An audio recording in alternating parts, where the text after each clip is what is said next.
Hello friends, welcome to my channel छोटी सी बगिया। जैसा कि आप देख रहे हैं मेरे सामने एक गमले में तुलसी प्लांट लगे हुए हैं। तो आज हम तुलसी प्लांट को ग्रो करने के बारे में बात करेंगे। जानेंगे कि इनको ग्रो करते समय किन किन बातों का ध्यान रखना चाहिए जिससे कि ये अच्छे से ग्रो हों और इनकी ग्रोथ भी अच्छी चले। वैसे तो tulsi plant easy to grow plant है और अगर हम इनको ग्रो करते हैं इनके बीज से तो ये 3 से 4 दिन के अंदर निकल आते हैं और हफ्ता 10 दिन में ये ग्रोथ लेना भी शुरू कर देते हैं। जो आप मेरे सामने ये प्लांट देख रहे हैं, इनको मैंने जुलाई मंथ में ग्रो किया था इनके बीज से, और अब ये 1 से 1.5 महीने के हो चुके हैं। तुलसी प्लांट ग्रो करने के लिए मैं हमेशा तुलसी के बीज इकट्ठा करके रखती हूँ। जब तुलसी प्लांट पर काफ़ी सारे बीज आ जाते हैं और वो ब्राउन हो जाते हैं तब मैं उनको तोड़कर कलेक्ट करके रख लेती हूँ जिससे कि उसको समय पड़ने पर ग्रो किया जा सके। यही बीज मैंने इस गमले में भी डाले थे जुलाई मंथ में और अब ये 1 से 1.5 महीने के हो चुके हैं मेरे प्लांट। तुलसी प्लांट, जैसा कि हम सभी जानते हैं, एक बहुत ही सेंसिटिव प्लांट है।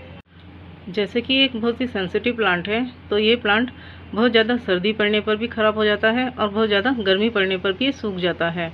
इसको स्प्रिंग सीजन शुरू होने के बाद कभी भी ग्रो किया जा सकता है, किसी भी महीने में। लेकिन मार्च महीने में, जैसा कि अब इतना ज़्यादा टेम्परेचर होने लगा है, मार्च और अप्रैल में अराउंड 50 डिग्री पहुँच जाता है। अगर हम इसको मार्च अप्रैल में ग्रो करते हैं तो उस मंथ में बहुत ज़्यादा टेम्परेचर रहता है।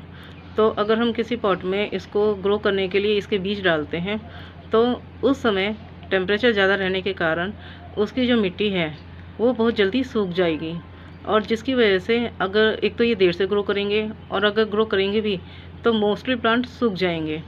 तो अगर हम इसको मार्च अप्रैल में ग्रो करना चाहते हैं तो हमें जिस कंटेनर में हमने इसको डाला है उस कंटेनर को हम एक काम कर सकते हैं, वो ये कि जिस कंटेनर में हम डालें इसको ग्रो करने के लिए, उस कंटेनर को बड़े प्लांट के ग्रुप के नीचे हम उनको सेट कर सकते हैं, उनके बीच में, या फिर बड़े प्लांट के नीचे इसको रख सकते हैं। या तो ग्रुप बनाकर इसको उन प्लांट के बीच में रख दें या फिर बड़े प्लांट के नीचे इसको रख दें। इनको उस मंथ में हमेशा सेमी शेड प्रोवाइड रहनी चाहिए जिससे कि इसके बीज अच्छे से ग्रो कर सकें। अगर हम इसको मार्च अप्रैल के बाद रेनी सीजन में ग्रो करते हैं तो उसमें भी जून को छोड़कर जुलाई मंथ से ग्रो करना इसको बहुत ज़्यादा बेटर रहेगा, क्योंकि उसमें जुलाई मंथ में ह्यूमिडिटी लेवल बहुत ज़्यादा बढ़ जाता है और ह्यूमिडिटी लेवल बढ़ने के कारण एटमॉस्फेयर में पानी रहता है जिससे कि प्लांट उसमें से ह्यूमिडिटी के जरिए वो पानी लेते रहते हैं। और आप देखेंगे कि जो हम मार्च अप्रैल में प्लांट ग्रो करते हैं या जो हमने पहले से ग्रो किए हुए हैं उनकी पत्तियां थोड़ी थोड़ी श्रिंक होने लगती हैं, लेकिन जब रेनी सीज़न शुरू होता है तो जून को छोड़कर जुलाई से उनकी ग्रोथ थोड़ी सी चेंज होने लगती है और पत्तियां भी, उनका जो साइज़ होता है वो थोड़ा सा बड़ा होने लगता है। जो मार्च अप्रैल में श्रिंक हो जाती हैं, जुलाई मंथ से उनका साइज़ बड़ा होने लगता है। और अगर हम ये, जैसे कि मैंने ये मेरे सामने जो है प्लांट है, इसको मैंने जुलाई मंथ में ग्रो किया था और आप देख सकते हैं इसके पत्तों का साइज़ कितना बड़ा है, काफ़ी बड़ा है इसका साइज़। और जो प्लांट मैंने पहले से ग्रो किए हुए थे उनको मैंने इस तरह से सेटिंग कर दी थी जिससे कि वो प्लांट अच्छे से ग्रोथ ले पाए, हरे भरे रहें और उनका साइज़ इसी साइज़ का रहे, थोड़ा बड़ा साइज़ रहे। और उनका साइज़ बिल्कुल ऐसा ही है क्योंकि उनकी सेटिंग मैंने उनके बड़े प्लांट के बीच में कर दी थी, उनको प्लांट के ग्रुप के बीच में रख दिया था। ये जो मेरे सामने आप देख रहे हैं ये प्लांट, ये मैंने पहले से लगाए हुए थे और इनको मैंने छोटी छोटी बॉटल में लगाया हुआ है। जैसा कि आप देख सकते हैं इनको मैंने बॉटल में लगाया हुआ है और ये मैंने पहले से लगाए हुए थे। इनको मैंने प्लांट के ग्रुप के बीच में रख दिया था समर आने पर, क्योंकि अगर हम इनको प्लांट के ग्रुप के बीच में नहीं रखते हैं या डायरेक्ट धूप में रख देते हैं या किसी वजह से थोड़ा सा टेम्परेचर ज़्यादा इनके ऊपर पड़ जाता है तो इनकी पत्तियां श्रिंक हो जाती हैं।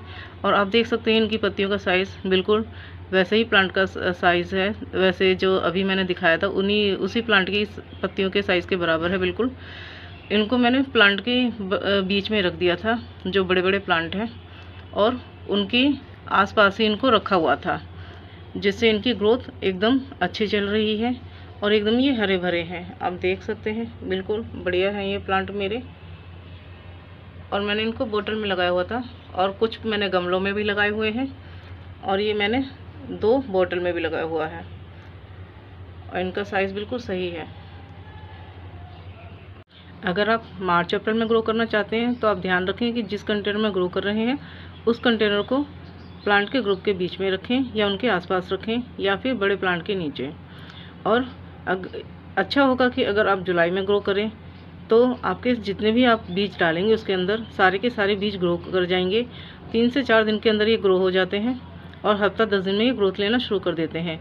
वहीं अगर आप मार्च अप्रैल में ग्रो करेंगे तो मोस्टली प्लांट सूख जाएंगे और बहुत कम प्लांट बचेंगे और उसकी पत्तियां भी बहुत छोटी छोटी होंगी।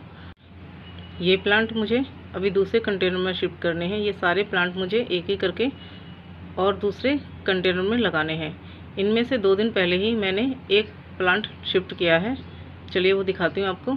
ये वो प्लांट है जो मैंने उस गमले में से 2 दिन पहले शिफ्ट किया है और इसने ग्रिप बना ली है मिट्टी में और इसके बाद ये हफ्ता 10 दिन में ग्रोथ लेना शुरू कर देगा। मेरा ये प्लांट एकदम हरा भरा है और बाकी के प्लांट भी मैं ऐसे ही शिफ्ट करने वाली हूँ बाकी दूसरे गमलों में। तो अगर आप भी इन बातों का ध्यान रखते हैं तुलसी प्लांट को ग्रो करते समय तो आपका प्लांट भी बहुत अच्छे से ग्रोथ लेगा और आपको भी एक बहुत अच्छा सा प्लांट मिलेगा। आई होप ये वीडियो आपको पसंद आया होगा। तो मिलते हैं अगले वीडियो में नए टॉपिक के साथ। Till then bye bye.